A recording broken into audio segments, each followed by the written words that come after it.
வணக்கம் ஃப்ரெண்ட்ஸ், இன்றைக்கி நம்ம சப்பாத்திக்கு அருமையான குருமா ஒன்று பார்க்கலாங்க. 2 உருளைக்கிழங்கு வச்சு சூப்பராக ஒரு பொட்டேட்டோ குருமா எப்படி செய்யலான்னு பார்க்கலாம். இது சப்பாத்திக்கு மட்டும் இல்லை, பூரி, தோசை இதுக்கும் அருமையாக இருக்குங்க. இன்றைக்கி நான் சப்பாத்திக்கு தான் செய்திருந்தேன், ரொம்ப நல்லா இருந்தது. வாங்க இப்போ இந்த பொட்டேட்டோ குருமா எப்படி செய்யலான்னு பார்க்கலாம். இப்போ ஒரு 1/2 டீஸ்பூன் அளவு கசகசா குக்கர் உருளைக்கிழங்கு வேக வைக்கும் போதே மேலே இப்படி வச்சுருவோங்க. ஒரு கிண்ணத்தில் போட்டு வச்சுருவோம். நல்ல முறுமுறுன்னு ஆகிடும்.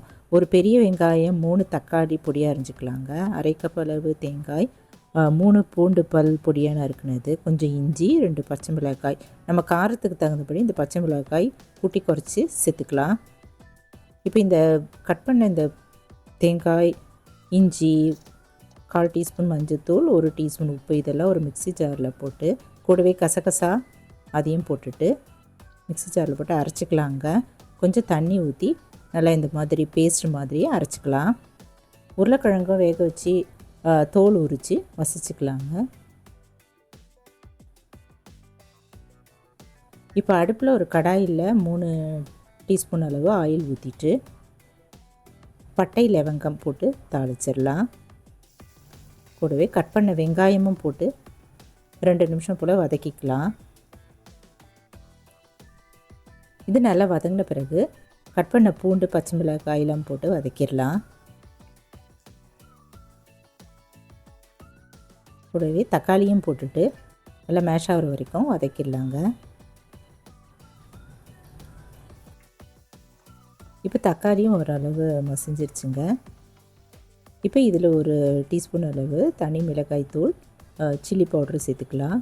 Red chilli powder 1 teaspoon, 1 teaspoon அளவு கொரியண்டர் பவுடர், தனியாத்தூள் சேர்த்துட்டு கூடவே 1/2 டீஸ்பூன் உப்பு சேர்த்துட்டு நல்லா வதக்கிடலாம். ஒரு 2 நிமிஷம் போல் வதக்கிக்கலாங்க. வதக்கிட்டு நம்ம தோல் உரித்து வேக வச்சுருந்த உருளைக்கிழங்கு, மசிச்சு வச்சுருந்த உருளைக்கிழங்கு இதில் சேர்த்துட்டு கலந்துட்டு 1லேருந்து 1.5 டம்ளர் அளவு தண்ணி ஊற்றிட்டு நல்லா கலந்துக்கலாம்.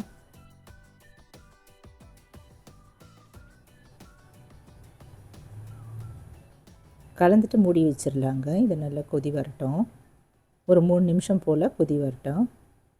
கொதித்ததும் பார்க்கலாம். இப்போ இது நல்லா கொதிச்சிருச்சு. இப்போ நம்ம அரைச்சி வச்சுருந்து இந்த தேங்காய் விழுதும் இதில் சேர்த்துக்கலாங்க. சேர்த்துட்டு நல்லா கலந்துட்டு இன்னும் கொஞ்சம் கூட ஒரு 1/2லேருந்து 3/4 டம்ளர் அளவு தண்ணி ஊற்றிட்டு நல்லா கலந்துட்டு மூடி வச்சுருவோம். இது நல்லா பச்சை வாசனை போக நல்லா கொதி வரட்டும்.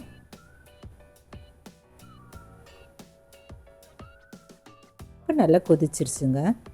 சூப்பரான பொட்டேட்டோ குருமா, உருளைக்கிழங்கு குருமா நம்ம சப்பாத்தி பூரிக்கலாம் அருமையான சைட் டிஷ் தயாராகிடுச்சு.